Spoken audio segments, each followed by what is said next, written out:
In this video, I'm going to talk about one of my favorite subjects, philosophy. Arguably, the greatest Western philosopher is Socrates. The greatest Eastern philosopher is Confucius. And years ago, I got this book, The Analects of Confucius, translated by Roger Ames and Henry Rosemont, and I basically made a collection of my favorite quotes or pieces of quotes. Now, to understand the difference between Confucius and Socrates, looking at the timeline, Confucius was around 500 BC. He came slightly before Socrates, who was around 400 BC. With Socrates, we have works by Plato, we have books, we have the Republic, the Apology, we have long stories. For example, in a Republic, we have a long back and forth on what is the definition of justice. With Confucius, it's more bits and pieces. He's more of the Twitter feed for philosophy. And you may think, well, if you only have bits and pieces, like one or two sentences, then what's the point? Well, actually, you can make very profound philosophical statements, profound statements of philosophy and wisdom in only a few words, and we're going to get into that. The quotes I'm going to talk about here, I have included in the description of this video. Some more differences between Socrates and Confucius. You might have heard, with Socrates, you might have heard, don't teach a child what to think. Teach them how to think. Well, that's exactly the philosophy of Socrates. So with Socrates, whether you were a king or a slave, if you had problems you were struggling with, questions you were struggling with, he wanted to guide you towards finding those answers for yourself. He wasn't going to give you the answers. He was going to guide you towards making that personal discovery. With Confucius, we see wisdom that'll apply to anyone, no matter what social status. But with Confucius, we also have a lot of wisdom regarding people of authority, people who are ruling other people. So rulers, Confucius was an advisory of people in power. So you'll see that mix, and you'll see that reflected with the quotes that we're going to get into. And let's go ahead and move into these. Once again, talking about the timeline, we're talking about before Jesus Christ. We're talking about anything before anything in the New Testament. And the first quote I'm going to talk about is, "Do not impose upon others what you yourself do not want." Now that might sound familiar. That's very familiar to the golden rule in the Bible, Matthew 7:12. So whatever you wish that others would do to you, do also to them. Same concept, different wording. The next one, you want to become the kind of counselor who is an exemplary person, not the kind who is a petty person. Don't be petty. And you'll see this exemplary versus petty as a recurring theme in his wisdom. The next one, to go into battle with people who have not been properly trained is to forsake them. So when you're a leader, make sure your people have the skills they need to be successful. Next, in instruction, there is no such thing as social classes.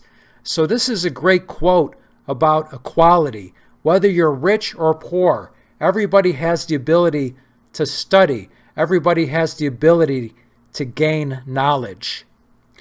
Next, improper in their own conduct, what difficulty would they have in governing?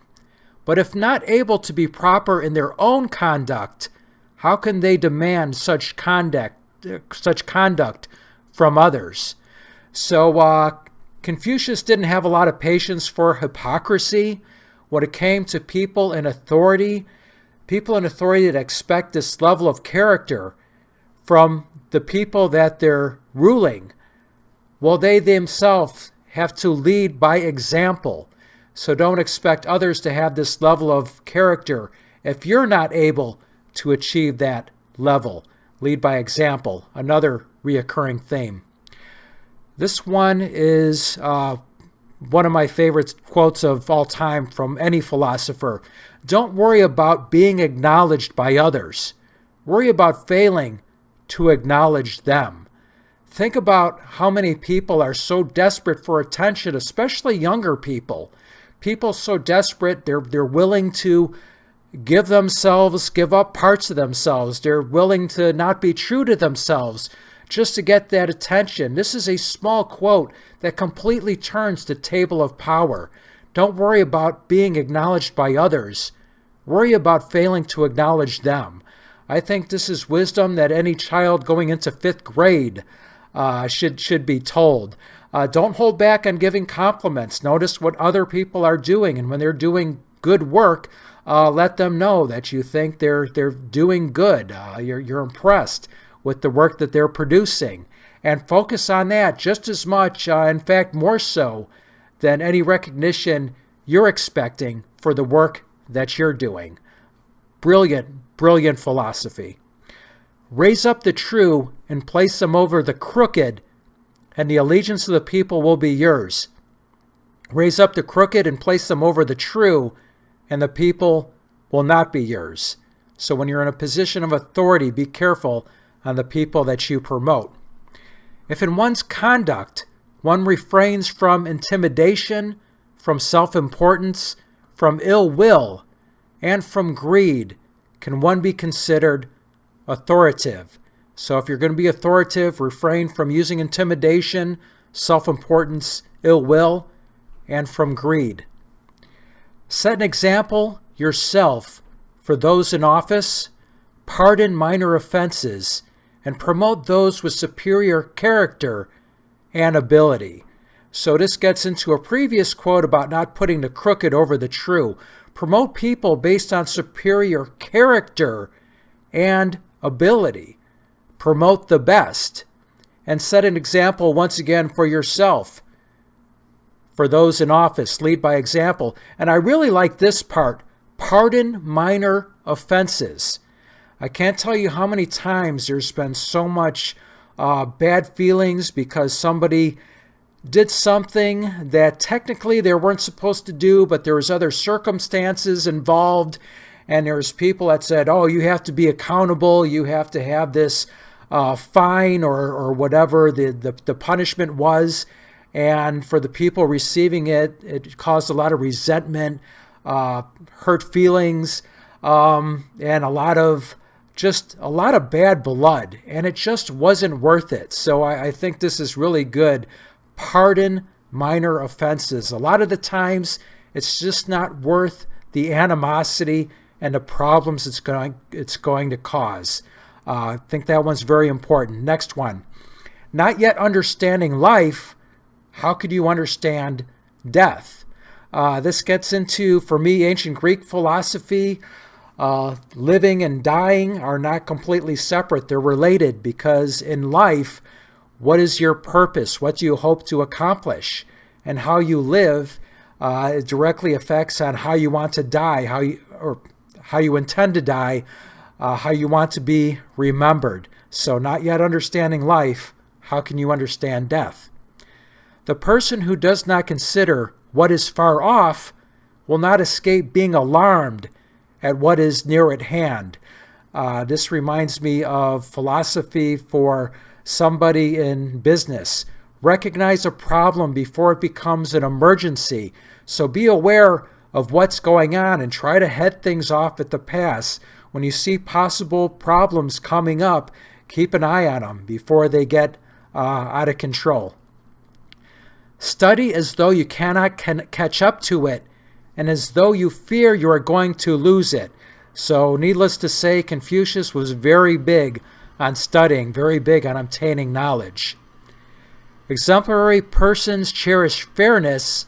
Petty persons cherish the thought of gain. So petty persons only care about themselves.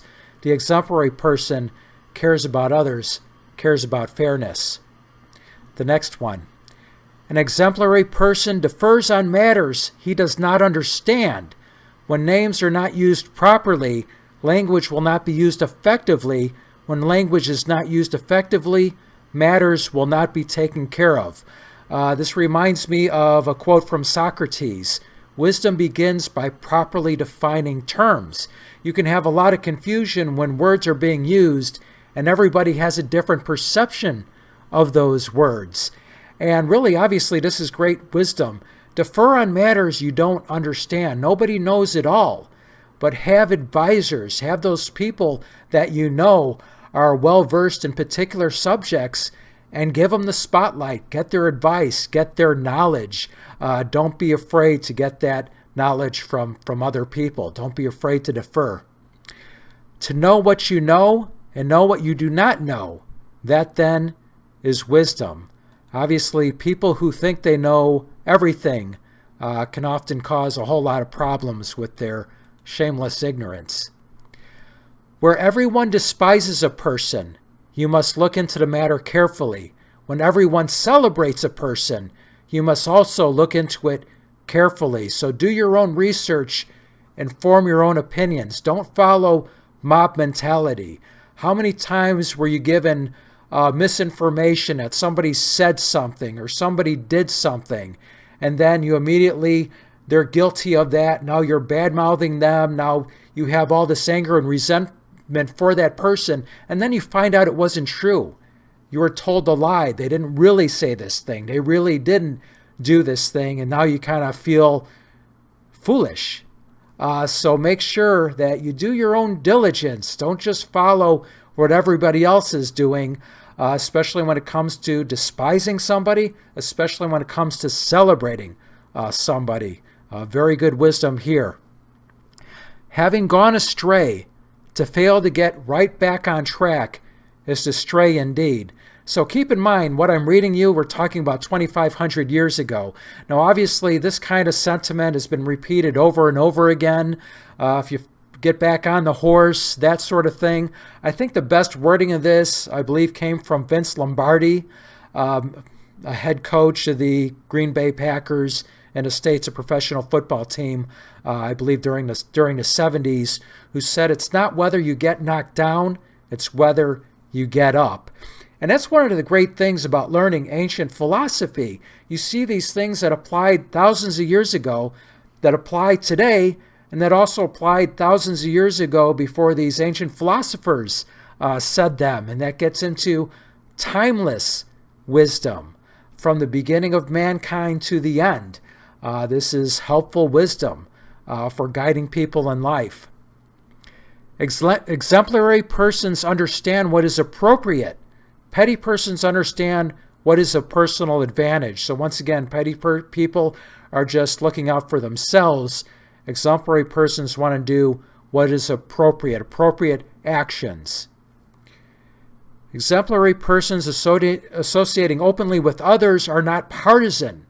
Petty persons being partisan do not associate openly with others. Now, obviously, today, our country is very divided politically, very partisan. And this is the wisdom that don't defriend people, don't just completely attack people because they have different views than you do. Understand that people are going to have different opinions, and keep the channels of communication open. Don't just dismiss people, and there's been so much animosity regarding these issues, and it's wrong. It's harmful. It doesn't help anything. People need to be able to have these debates and have these discussions. Whether wealth and honor are not what people want, but if they are the consequence of deviating from the Tao, noble path, the way, I would have no part of them. Poverty and disgrace are what people deplore, but if they're the consequence of staying on the way, the noble path, I would not avoid them. So this is about having your priorities in good character, knowing who you are, being true to yourself, and having those priorities, not being false to yourself in order for some kind of wealth, some kind of material wealth. This is about having the right priorities in your life. Exemplary persons would feel shame if their words were better than their deeds. So, mean what you say. Don't just say something and then not follow it up with action. Exemplary persons help out the needy. They do not make the rich richer. So the rich are doing just fine. They don't need help accumulating even more wealth. Worry about the people that are really in need. Worry about helping them. In mourning, this is an interesting one. In mourning, it is better to express real grief than to worry over formal details. So all this grief you feel has to be let out. You have to get it off of your chest. Express that grief. Don't put it on hold. Don't just keep putting it off, worrying over formal details. Make an earnest commitment to the love of learning. Now, this one I disagree with a little bit because you really can't control what you love. Some things you either have a passion for or you don't. But you understand the gist of this. Once again, Confucius, very big on gaining knowledge. Make an earnest commitment to the love of learning. Do not plan the policies of an office you do not hold. Take care of what your responsibilities are. Make sure you're focused on your responsibilities, not the responsibilities of other people. To take doing one's utmost, making good on one's word, and seeking out what is appropriate as one's main concern is to accumulate excellence. So to accumulate excellence, doing your best, making good on your word, being honest, seeking out what is appropriate. What are the appropriate actions? That is to accumulate excellence. The exemplary person helps bring out the best in others, but does not bring out the worst. The petty person does the opposite. So if you're in a position of leadership, one of your main jobs is to bring out the best of the people that are reporting to you.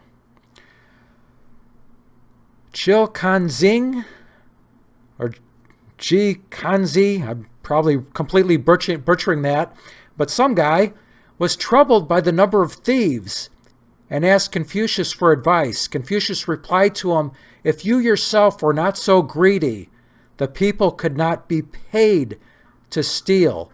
So in other words, you in this position of authority, the perception is you're stealing from them. You're stealing from the people that you have authority over. Their perception is you're stealing from them with your greed. And so in return, they're stealing from you. If truly effective people were put in charge of government for 100 years, they would be able to overcome violence and dispense with killing altogether. So this is something good to dream, an interesting dream here in the States with Washington, D.C. We're hopeful to get 100 seconds of effective people being in charge, let alone 100 years.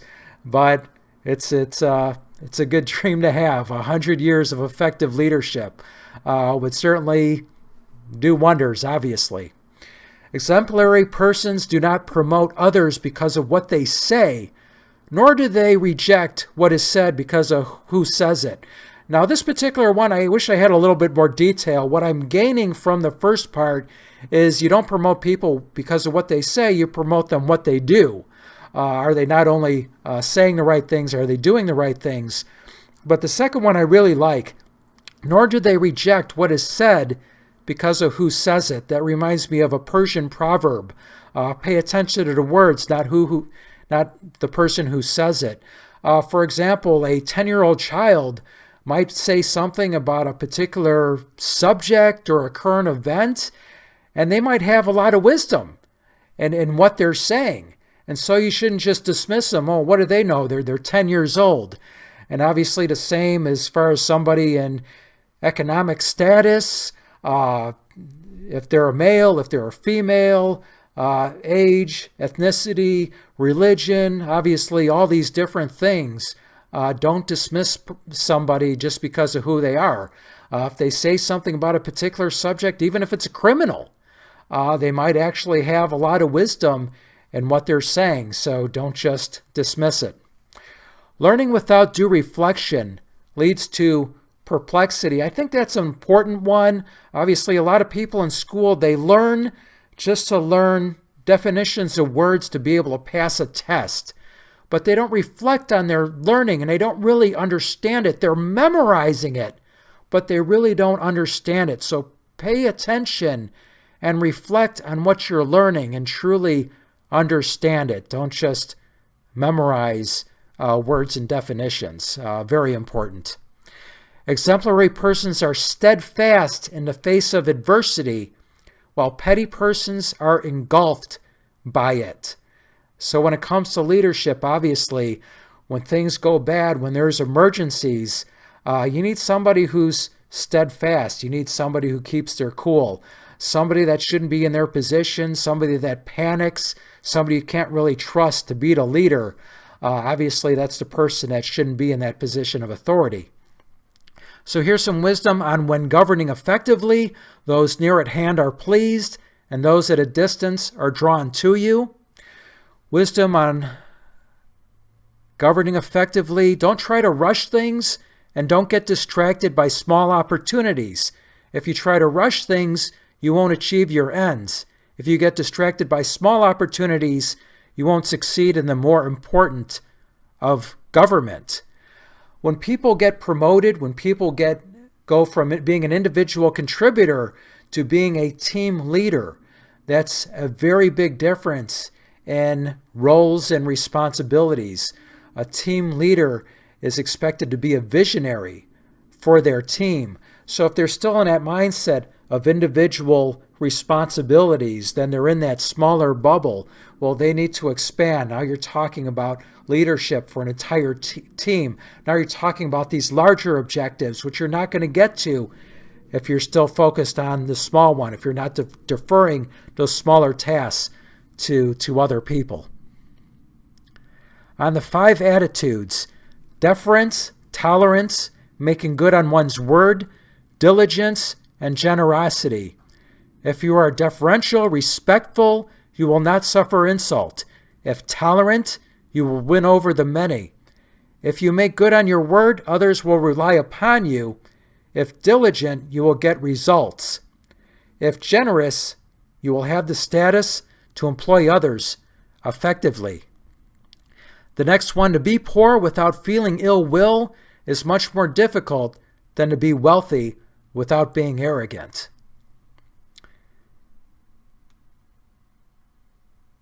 Daily I examine my person on 3 accounts. This is coming from Master Zhang, who is a follower of Confucius. Daily I examine my person on 3 accounts, and my undertaking on behalf of other people. Have I failed to do my utmost? Have I failed to do my best? And my interactions with colleagues and friends, have I failed to make good on my word? And what has been passed on to me, have I failed to carry it into practice? So that was from his followers. Exemplary persons are easy to serve, but difficult to please. If one tries to please them with conduct that is not consistent with the Tao, noble path, the way, they will not be pleased. In employing others, they will use them according to their abilities. Petty persons are difficult to serve, but easy to please. If one tries to please them with conduct that is not consistent with the way, such as inappropriate behavior, they will be pleased anyway. They don't hold that standard of character for the people around them. But employing others, they expect them to be good at everything. So they're not good at matching people to their skills and abilities. And basically, expecting people to be good at everything is setting them up for failure. Next one. In expressing oneself, it is simply a matter of getting the point across. So in expressing yourself, understand what your objective is, understanding the point you're trying to make, and find the most effective way to do that. The next one, do I possess all knowledge? No, I do not. But if a simple peasant puts a question to me and I come up empty, I attack the question from both ends until I have gotten to the bottom of it. So this shows, do I have all knowledge? No, but when something comes up that I don't know, I do everything I can to learn. I am not the kind of person who has gained knowledge through some natural propensity for it. Rather, loving antiquity, I am earnest in seeking it out. So I see this as a difference between aptitude and passion. Both can get you successful. Having aptitude can get you successful. Having passion can get you successful. Having both can get you greatness. So he's talking about having that passion for seeking out knowledge. So here's something said about Confucius. Confucius is driven by such eagerness to teach and learn that he forgets to eat. He enjoys himself so much that he forgets to worry, and he does not even realize that old age is on its way. Next one, to fail to cultivate excellence, to fail to practice what I learn. On coming to understand what is appropriate in the circumstances, to fail to attend to it, and to be unable to reform conduct that is not productive. These things I worry over. So here we're getting into who Confucius was, what his character was. It is rare indeed for someone to go wrong due to personal restraint. So when you think about it, when we get into trouble, typically it's a lack of personal restraint that gets us into trouble. The exemplary person takes the high road, while the petty person takes the low. And this is the last quote. This is said about Confucius, about the death of Confucius. He gave them a place, and they took a stand. He led them forward, and they followed. He brought peace, and they flocked to him. He aroused them, and they achieved harmony. In life he was glorious, and in death he was mourned. And so that ends this collection of quotes from the Analects of Confucius that I wanted to share once again. Arguably, and I don't think there's much argument there, the greatest philosopher, the greatest Eastern philosopher. Hope you enjoyed that. This is Jim Wall. Thanks for watching. Until next time. Cisco, do we have to leave all our good friends now? Only until next time, Pancho. Adios, amigos.